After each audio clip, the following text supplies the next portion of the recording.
Hey, Pisho. We ended up scheduling another person onto the Movement Mondays live across the diaspora. I'm super excited that going to be able to speak with Analise from Heal with the Land down in the South in Mississippi. We've met through CoFed. I'm honored to say that I've been allowed to join the advisory board, and I came through and gave some education and shared my opinions about some stuff as folks were starting to do their own cooperative development work inside of their communities. And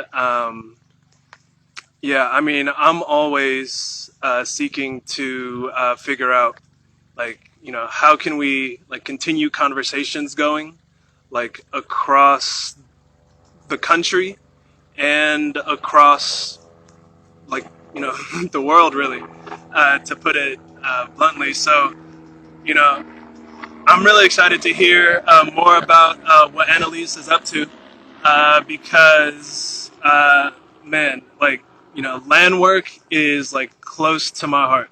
And plan work and knowing that you have a healing, intentional healing approach to it, makes me really excited to hear what you're up to and what is coming through. Hey, Annalise, how are you?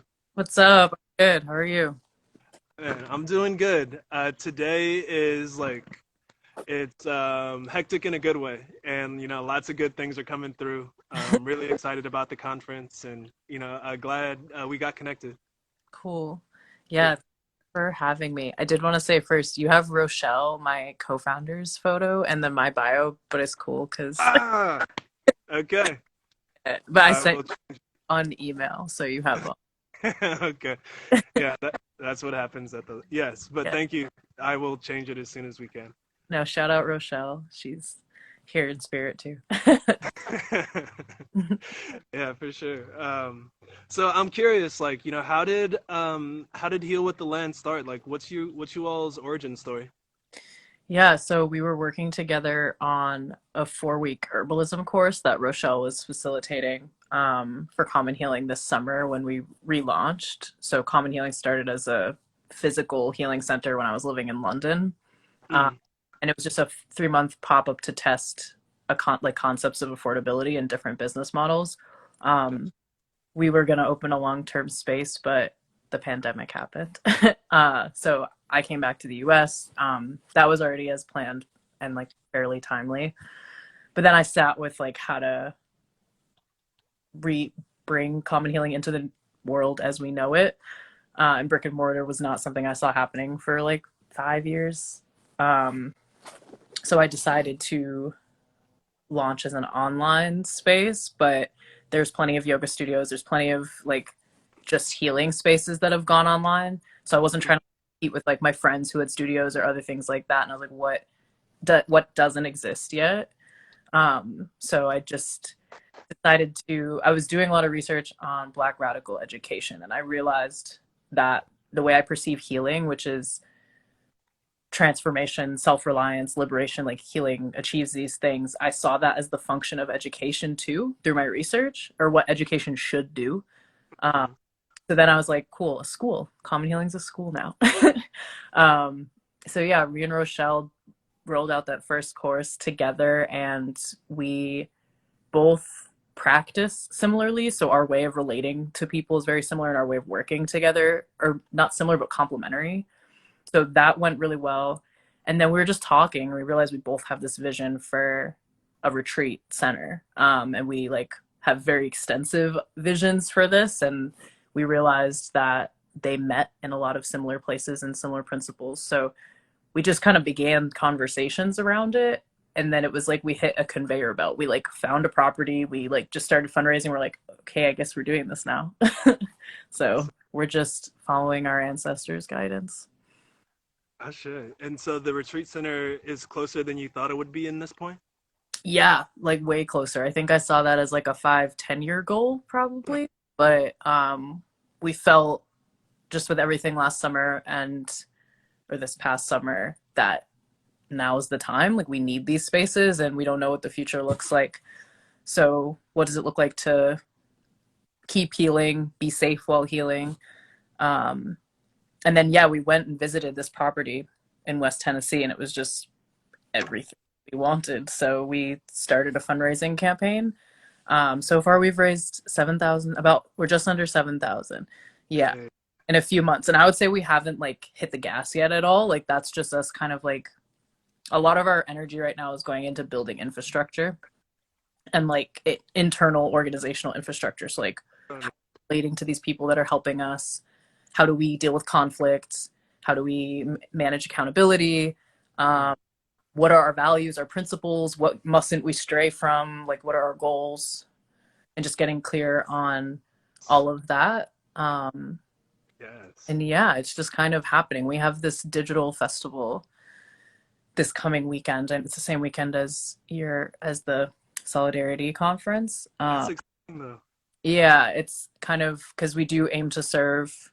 We're healers and artists, so we're hoping to bring in artists into this space and bring in people who maybe aren't in the cooperative movement, but to share cooperative principles with healers and artists who I think very much need these business models in the way that our work is structured. So yeah, it's really exciting. People are gonna like host different events and experiences on their individual pages, and we're hoping to kind of like just bring in some people and just cultivate this community. That's wonderful. Yeah. Wow. So you all are moving from London to Tennessee. So it's confusing. Okay, so I'm a nomad, like for real. So follow my like path. But I was living in London like for 2 years. I moved back to the US in February. Rochelle is based in New York, but grew up in Memphis.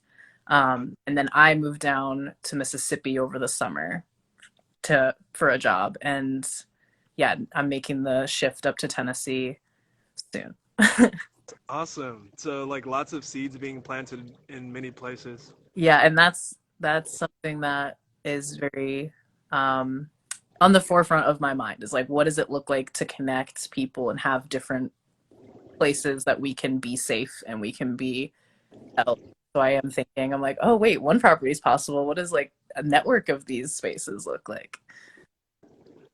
I mean, I think the more I do cooperative work, the more I realize like having that internal structuring. And I heard you talk about like conflict transformation is so important.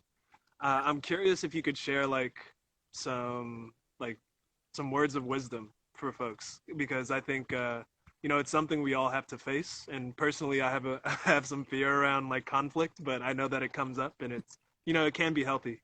Yeah, I definitely have a fear of conflict too, for sure. And when we like experience conflict in this world, conflict is often very harmful. And I think I'm working on learning that conflict doesn't have to be harmful, and conflict can be transformative, and there can be a lot of learning if there's a fundamental respect, like mutual respect. But if people don't respect themselves, they're not going to respect you, and then that's when people get hurt and things become harder to repair. So I hope Rochelle doesn't mind me sharing this, but we had like one situation where we had two very different perspectives and they clashed in a moment. But ended up being so affirming for me that she's someone I can do this with because we both approached it in the same way, and we approached it from a space of like care and love for the other person.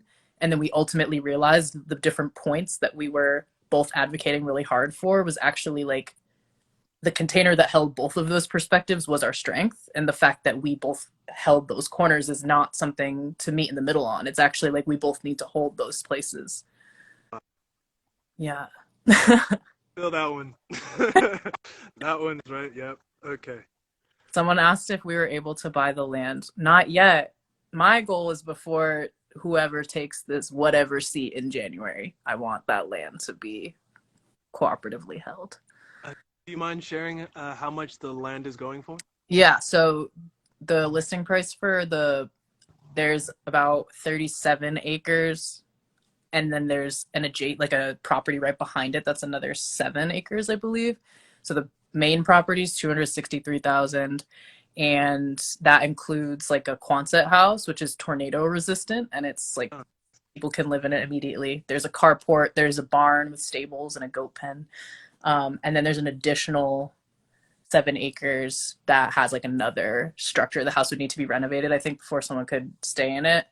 But Mhm. that is 75,000. So I believe, correct me if I'm wrong, it brings us up to like 338,000 to buy all of it for almost 50 acres.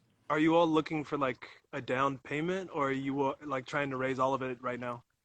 I mean, in our minds is like right now we have like a crowd. The GoFundMe is set at 300,000. I've since done operating budgets, which like obviously we would need more to like run a space for a year. But we've talked about what it would look like to just secure the land and then have like really rustic DIY retreats to start. Like, we bring your own tent and come kick it and start breaking ground with us.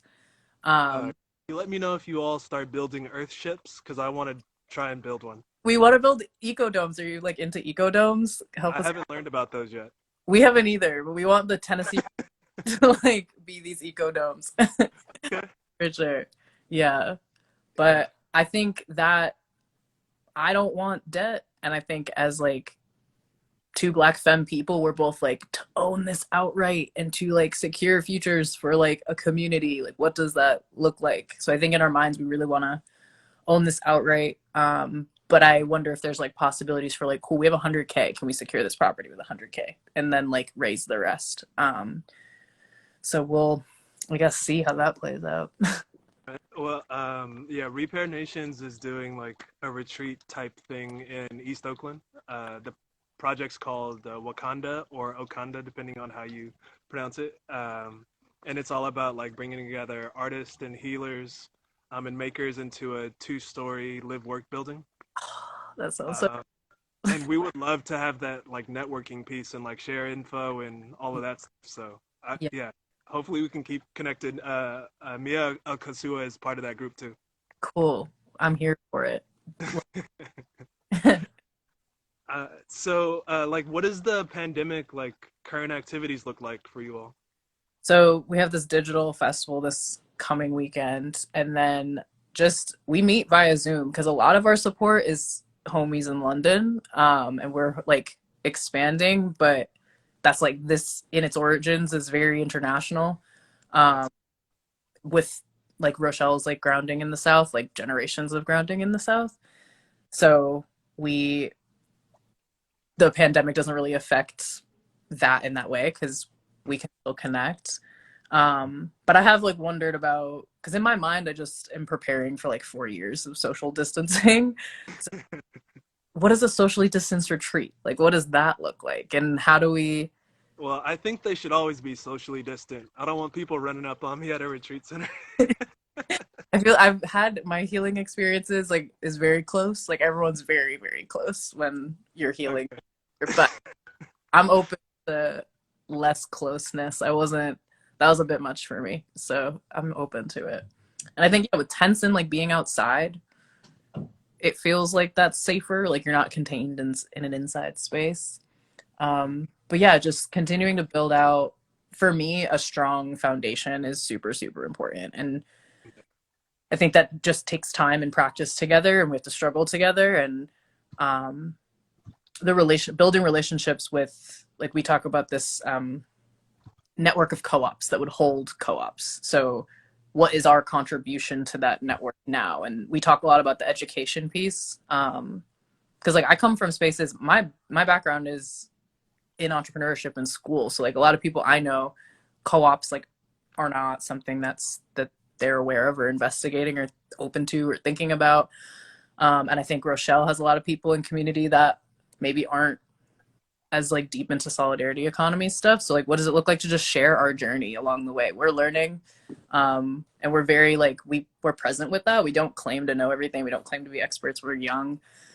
We think that's our strength and our strong point. So what does it look like to just like this is what share our process along the way, and then people can draw their own insights from that, and hopefully build in their communities. Because I think something that's become really important to me, especially as someone like I have an advanced degree in like cooperative stuff, but the rhetoric and the theory literally doesn't matter if you can't respect people and if you can't treat people well. Like, and I noticed in our organizing, we don't talk about theory, and there's people that are coming in without the economic cooperative principles at all, but everyone coming has a deep commitment to their own personal healing journey, and deep integrity and deep principle. You can teach the theory, you can teach the technical skills, and we're all learning them, but you can't, it's hard to deal with people who've not worked through their egos or people who've not worked through their own trauma to some degree. Yep. I always say like this work starts with healing. Like the revolution is needs to start with healing, and I I don't see us building systems that look different if we've not like killed the cop in our head and like unpacked our own white supremacy. Like I sit with my sense of urgency a lot. Like that's why, and I remind myself, I'm like, that's white supremacist. And it's like easier to let go of when I do that. But we all have it. It's the water we swim in, and we can't pretend we're above it just because of our identity. Man, that's so true. That's so true. Like, would you recommend getting an advanced degree? I'm curious where you got it from. We can. That's a whole. We can talk long about that. Well, I went to Goldsmiths in London. I studied social entrepreneurship, so it was broader. But in Europe, social enterprise, some of the definitions that are held in higher regard are the cooperative definitions of a social enterprise. Where in the US it's way looser. Like you can just, it's a multi-level marketing strategy. It's not about how your business runs. We're like in Scotland and in the UK, there's way more legal forms, and there's a higher expectation for and more limitation on businesses when they claim to be doing something socially good. And that's not to say it's perfect, but there's more legal infrastructure, so it's clearer, I guess, than um I think where I'm at right now, I would have gone to school later. I think I was young. Like I went right after, like a year. I took a year after college, and then I went. And I think I would have gotten more out of it if I had more work experience beforehand.